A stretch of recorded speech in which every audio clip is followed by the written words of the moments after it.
Think about those moments when you took a leap, maybe even when your knees were knocking a bit.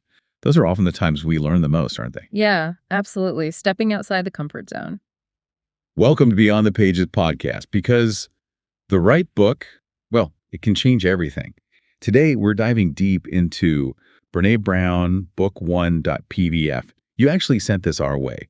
Curious about what makes us feel vulnerable, what gives us courage, how shame, plays into it, and this big idea of feeling worthy. Yeah, those are huge themes. So we're going to pull out the essential insights, the practical lessons from this book, especially for you. That's right. You're not just looking for a quick summary. You want the takeaways that can actually maybe shift how you see things, how you move through the world. Exactly. Our mission here is really to get straight to those powerful ideas and explore their impact on your life. And at the heart of it, what we're really looking at is this. How can we maybe stop running from vulnerability, that feeling we're often told is a weakness, and instead see it as the very thing that opens us up to a more engaged and, as the book calls it, wholehearted life? Wholehearted. I like that term. We'll be looking closely at the author's research and her own stories to understand this better. Okay. Okay, so the book kicks off with this quote from Theodore Roosevelt about the purpose in the arena. Oh, the daring greatly quote. Who at the best knows in the end the triumph of high achievement, and who at the worst, if he fails, at least fails while daring greatly. The author immediately connects this idea of daring greatly to vulnerability. What's the core insight there for you? Well, what's fascinating is how it completely reframes failure and success, doesn't it? It's not just about winning or losing, but about the sheer courage it takes to step into that arena in the first place. Right. Just showing up. Exactly. Vulnerability in this sense isn't being weak. It's about showing up authentically, being present, and as the book says, going all in, even when there are absolutely no guarantees. Both those wins and those falls become really essential parts of understanding what vulnerability is. Exactly. It's about accepting that, well, uncertainty, risk, and emotional exposure are just part of being human. They're not optional. The real choice isn't whether we experience them, but how we choose to engage when they show up. And the book draws this really powerful line connecting owning our vulnerability to the kind of courage and clarity of purpose we can access. Think about it. When you find yourself trying to avoid feeling vulnerable, what's really going on underneath all that? It feels like we're putting up defenses, Yeah. right? And those defenses, they're really just a reflection of our fears and maybe a way we disconnect from others and even ourselves, holding back a part of who we are. That's a really key insight. And the book makes you seriously consider the cost of that kind of self-protection. When we wait until we feel completely ready, totally bulletproof, before we truly engage in our relationships or, go after opportunities, what do we risk losing? Well, according to the book, quite a lot, actually. We risk missing out on those meaningful connections with people. We might let huge opportunities just slip away. And maybe, most poignantly, we end up hiding our unique talents, our gifts from the world. And the crucial takeaway here, I think, is that the whole idea of ever being truly perfect and bulletproof is, well, it's a comforting fantasy maybe, but ultimately it's just not how humans operate. It creates this barrier to real connection and growth. The author then shares some of her own story, which I found really grounded the research. She talks about how she personally tried to avoid vulnerability growing up in this lock and load kind of culture in Texas. And she even developed these sophisticated ways of avoiding it in middle school. I think a lot of us can probably relate to wanting to protect ourselves during those awkward years. Oh, definitely. That personal thread makes the whole exploration much more relatable, doesn't it? It moves beyond just abstract ideas into, shared human experience.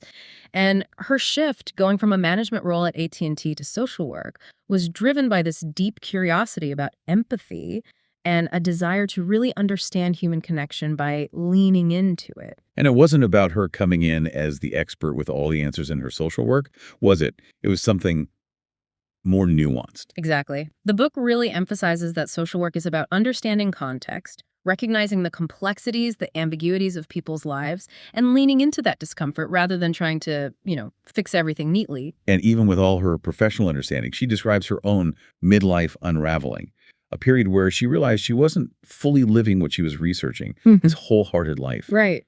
What's the essence of wholehearted living as she defines it? At its core, wholehearted living, as the book explains it, is about engaging with your life from this fundamental belief in your own worthiness. It's not about earning love or belonging through achievement or perfection. It's about recognizing that you are right now already enough. Hmm, already enough. That's powerful. This leads to a really significant moment. Her invitation to give a TEDx Houston talk back in 2010. She frames this as a personal moment to really dare greatly. For anyone who might not be familiar, could you just give a quick rundown of what TED and TEDx are about? Oh, sure. So TED is this global nonprofit focused on ideas worth spreading. They host these big conferences where people give short, usually powerful talks on a huge range of topics. TEDx events are kind of like local, independently organized versions of those TED conferences, bringing that same spirit of sharing impactful ideas to a community level. Gotcha. And that experience, preparing for and giving that TEDx talk, it became a real turning point, didn't it? It solidified a key insight for her. Absolutely. It became powerfully clear that these fundamental struggles with fear, disengagement, that longing for courage, they weren't confined to just one area of life. They were universal, showing up in the workplace and how we raise our kids, even in how we teach.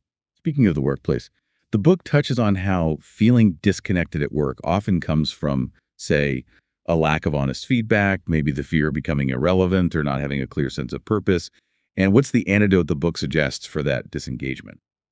Well, the book argues pretty strongly for bringing humanity back into the workplace. When shame is used as a management tool, people naturally pull back, they disengage. And when mistakes are seen purely as failures instead of, learning opportunities, well, innovation and creativity just can't thrive. That makes sense. Shifting gears slightly, the book addresses this question people ask about whether we're in a narcissism epidemic, but then it offers a really interesting alternative perspective. Yeah, what's insightful there is the introduction of this broader idea of a culture of scarcity as maybe the main cultural influence on how we live and interact. It's not just about individual traits, but the societal environment we're all kind of swimming in. And this culture of scarcity, it sounds like it touches pretty much every part of our lives, Hmm. from relationships to careers to parenting.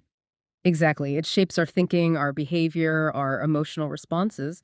And the book gives us some really thought provoking questions to ask ourselves when we look at any culture or system we're part of, whether it's our family, our workplace, whatever. Questions like, what role does shame play here? Is our sense of self-worth completely tied up in what we achieve? Are blaming others and striving for impossible perfection just the norm? These are the kinds of questions that really push you to examine the underlying values and assumptions that drive how we interact with each other and the systems we create. Then comes this paradox that I think really hits home for a lot of people. We admire people who are open and real, who show their true selves, flaws and all. But we're often terrified to do the same ourselves. We worry that our truth, our imperfect selves, just won't be enough. That's such a powerful observation, isn't it? We see vulnerability in others as courage, as authenticity. But when we look at our own vulnerabilities, we often label them as weaknesses or flaws. It's like we're drawn to genuine connection, but we're simultaneously afraid to be genuinely seen. The author shares a personal moment, feeling hesitant to bring her kitchen table self, that unfiltered, everyday version of herself, to important professional audiences. I think many of us can relate to that feeling of needing to put on a certain persona sometimes. It really highlights that core conflict, wanting others to be vulnerable with us, but not wanting to expose our own vulnerabilities. It's like we hold ourselves to this different, often much harsher standard. And the shift in focus she talks about, from trying to impress everyone, those in the stands, to really valuing the opinions of those within arm's reach, our close relationships. That seems like a key to navigating this. It really is. It's about prioritizing the people who truly know you and love you, the ones who will be there for you regardless of your successes or failures. And this idea of home as a safe space where you can be both brave and scared, where you can practice having those tough conversations and share your moments of shame without judgment. That's a really important concept the book brings up. Because ultimately, learning to be more vulnerable and courageous isn't really something we can do in isolation, is it?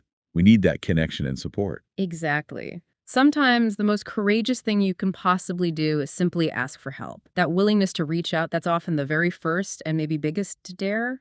The book then explores the crucial relationship between vulnerability and shame. It posits that vulnerability is essential for courage, for daring greatly. But shame acts as this powerful roadblock. Yeah. Shame keeps us feeling small, resentful, and afraid. In environments where people's worth is constantly tied to things like productivity or always being right, you see this culture of disengagement, blame, gossip, and a real lack of fresh ideas because that basically all the things that stifle growth and genuine connection. And the book shares some really vivid examples of how people react when they feel shame. That feeling of being somehow fundamentally flawed, maybe the urge to lash out at others, a deep sense of isolation, or just wanting to completely withdraw and hide. These reactions really highlight the intense emotional pain that shame inflicts, that feeling of being disconnected, of wanting to hide. It's a very primal response when we feel our sense of belonging is threatened, isn't it? The author even shares a very personal story about declining a speaking invitation and the absolute wave of shame that followed. It really brought the abstract idea of shame down to a very human level, and her way of dealing with it in that moment. She describes this practice of quietly saying to herself, pain, pain, pain. It's a way of acknowledging the feeling without letting it completely overwhelm her, a way to stay present with the discomfort rather than trying to immediately push it away or numb it. And what does the book say is the most damaging thing we can do after we've experienced something that brings up shame? To keep it secret, to try and bury the story. Shame absolutely thrives in silence and secrecy.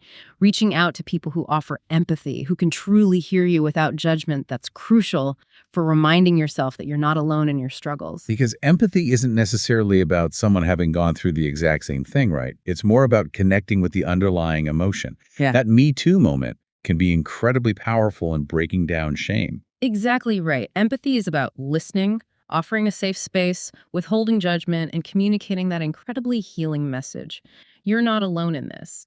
The book highlights research showing how keeping traumatic experiences secret can actually be more damaging psychologically than the events themselves. And conversely, how sharing our stories can have real positive effects on our mental and even physical health. Then the book delves into the complex topic of gender and shame. And there's this really striking anecdote about a man at one of her talks saying his wife and daughters would rather see him die on top of my white horse than watch me fall off. Wow. That really highlights how our society often struggles with the idea of male vulnerability. It's a stark illustration, isn't it, of the intense societal pressure on men to appear strong and always in control. The book introduces this important concept of the double bind, these conflicting and often impossible expectations that people face based on their gender. Like women being expected to be perfect but not make a fuss, maybe. Yeah. Or being sexual but only at the right times. Or being told just be yourself but only if you're confident. It sounds like a real tightrope walk. It really shows the impossible standards people often feel they have to live up to, and the book emphasizes the importance of stepping back and questioning those shaming messages, allowing ourselves to actually feel the difficult emotions, and then reaching out for support before trying to just move on. And for men, the book uses this really powerful image of the man in the box, this idea of societal expectations, essentially forcing them to believe they always have to be strong and never show weakness. Yeah, and this box becomes more and more constricting as boys grow into men, limiting their emotional expression and often leading to deep feelings of isolation. And the book points out this painful contradiction. Women often say they want men to be more open, but then can become quite uncomfortable when men actually do show vulnerability. That pattern, Hmm. wanting vulnerability, but then maybe not knowing how to handle it when it appears, Hmm. that seems like a really crucial dynamic to understand in our relationships. It really is. And the book notes that before men develop resilience to shame, their primary responses are often anger or just shutting down. It also touches on the very real physical sensations men often describe when they feel shame, criticism, or ridicule, highlighting the profound visceral discomfort it causes. The book then connects shame and vulnerability to our sexuality and our sense of worthiness. There's a conversation about body image and the vulnerabilities women often feel around sex. But then there's this surprising insight that challenges some common assumptions. Yes, that men also experience significant vulnerability around sex, and their sense of self-worth can be very closely tied to it. The book explains, based on research and interviews with therapists, that boys often learn early on that initiating sex is their responsibility, and experiencing sexual rejection can become a major source of shame for men. That's definitely something that might surprise some listeners, I think. Moving on, the book talks about self-love. And the author admits she initially resisted the idea that loving ourselves is somehow a necessary first step to loving others. That resistance is understandable, right? It can feel a bit cliche or maybe self-indulgent. But the book argues that actually practicing self-compassion and self-acceptance has a profound impact on our relationships and our ability to be vulnerable. It's about recognizing our own inherent worth, which then allows us to extend that same understanding and compassion to others. And the book gives examples of what shame resilience looks like in action. People who are able to recognize and actively push back against those shaming messages in their work and their parenting. It seems tied to setting healthy boundaries. Exactly. It's about recognizing those old negative self-talk patterns and consciously choosing not to believe them. The book reiterates that shame is fundamentally the fear of disconnection, and that embracing vulnerability and courage is the path back to authentic connection. There's a really lovely analogy used here with the Velveteen Rabbit and the idea of becoming real through being loved. It serves as a beautiful metaphor for this journey toward wholeheartedness. And then the author distills it down to three core ideas, the enoughs of wholeheartedness. Right. I am enough, which directly combats shame. I've had enough, which is about setting boundaries against comparison and scarcity thinking. And showing up is enough, which encourages engagement over checking out. These are really powerful touchstones for living more fully, I think. It's also kind of reassuring to hear that in her research, everyone she interviewed struggled with vulnerability. It's not like there are some lucky people who are just naturally good at it, right? It's a universal human experience. Absolutely. The common thread is that we all, at some point, try to put on some kind of protective armor when facing uncertainty, risk, or emotional exposure.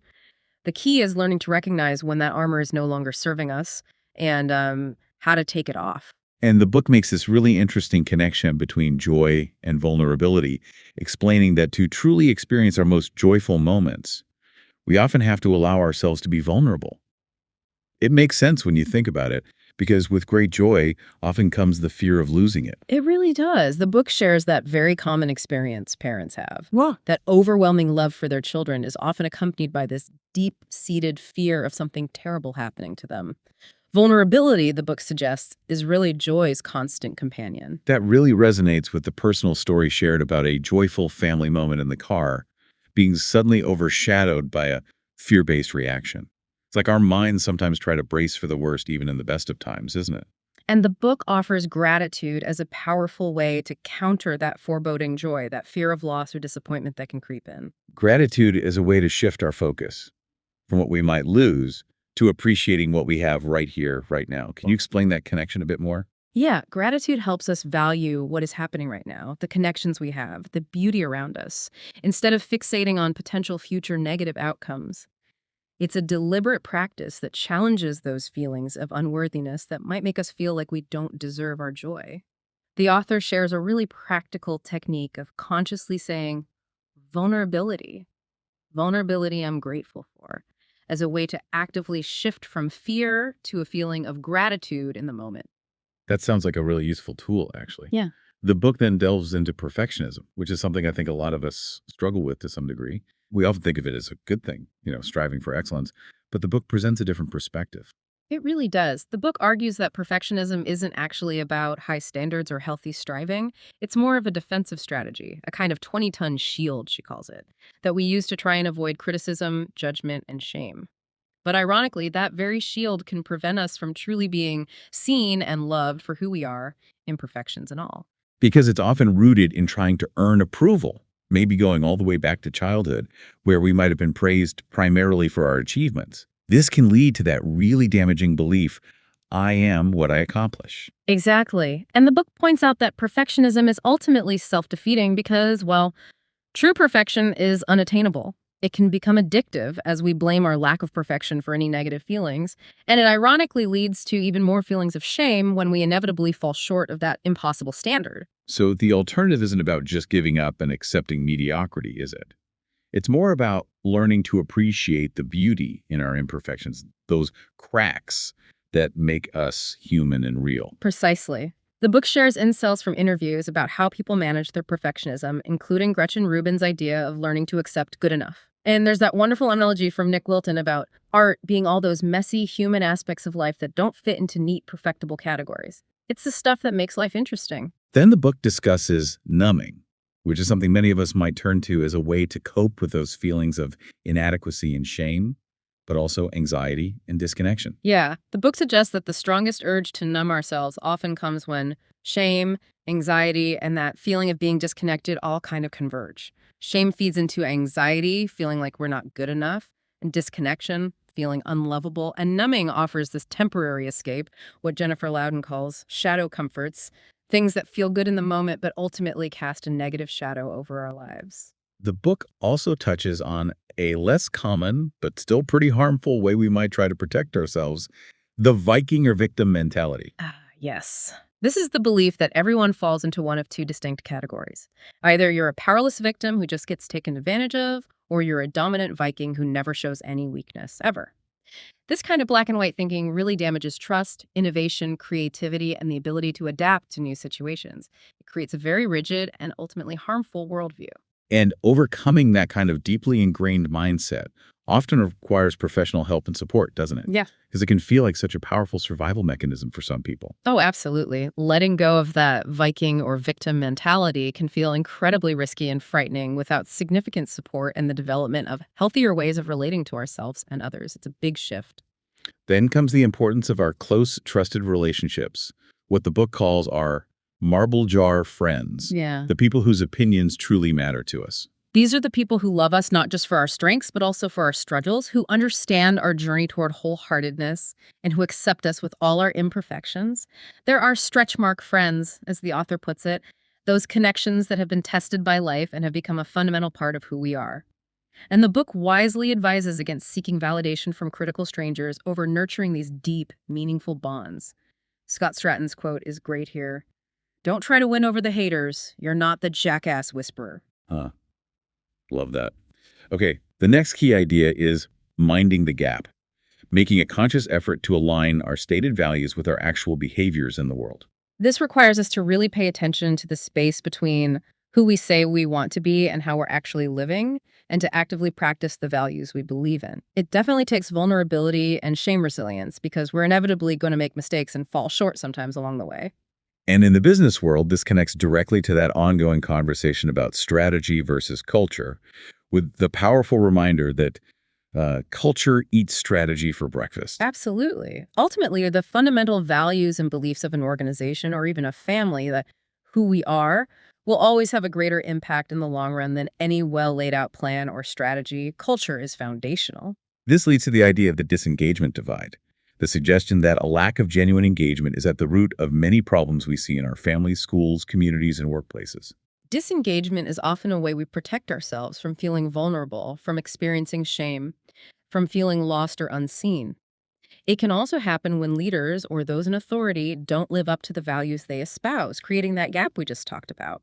The book gives some really powerful, maybe uncomfortable examples of this gap between what we say we value and how we actually behave, especially within families. Like saying we value honesty, but then maybe making excuses for small lies, or talking about generosity, but being stingy in our actions, or emphasizing gratitude, but modeling disrespect.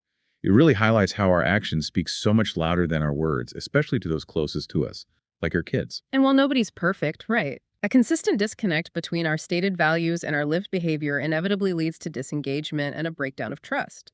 So creating environments where people feel safe enough to take risks and learn from mistakes, what the book calls cultivating daring cultures, requires a conscious effort to address that inherent fear of uncertainty. Definitely. Innovation and learning inherently involve vulnerability. You have to be willing to be wrong sometimes, to try new things that might not work out perfectly. The book illustrates how damaging shame can be in organizations, for example, when there's a culture of publicly celebrating successes while harshly punishing failures, like those winners and losers lists. Yeah.